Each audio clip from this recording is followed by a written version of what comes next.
Saudi আরবের মধ্যে গিয়েছেন, তখন ওই সৌদি আরবের মধ্যে যিনি প্রধান, ওনাকে বলা হয় শরীফে মক্কা।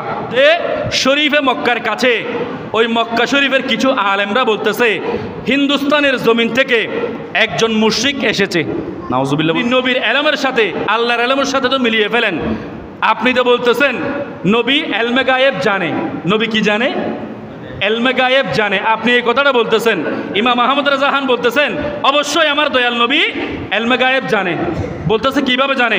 আপনি এখন আমাদেরকে সমাধান দেন। কোথায়? সৌদি আরবের মধ্যে। বলতেছে এটার প্রমাণ কি?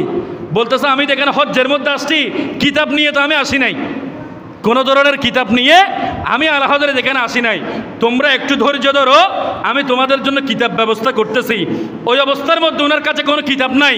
উনি 8 ঘন্টা সময় নিয়ে নিজেই কিতাব লিখে ফেলেছেন। বলতেছে আমি হজ্জের মধ্যে আসছি, আমার দয়াল নবী এলমে গায়েব জানে, এটা হক হক হক সত্য, এটার জন্য আমি কিতাব নিয়ে আসি নাই। কিতাব আমি আহমদ রেজা ফাজিল বেরলভী এই জায়গার মধ্যে লিখে দেব। 8 ঘন্টার মধ্যে আমার দয়াল নবী যে এলমে গায়েব জানে সেটার উপর উনি কিতাব লিখে দিয়েছেন। আদ-দাওলাতুল মাক্কিয়া বিল মাদ্দাতিল গায়বিয়া। বড় করে বলি না সুবহানাল্লাহ।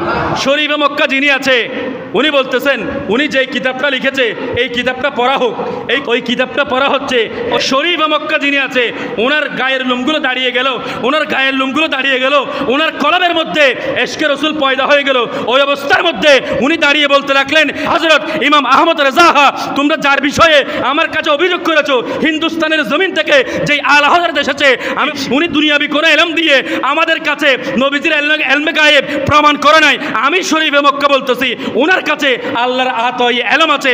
আল্লাহ পাক রব্বুল আলামিন ওনাকে অটোমেটিক জ্ঞান দান করেছেন। জবান খুলে বলুন না সুবহানাল্লাহ।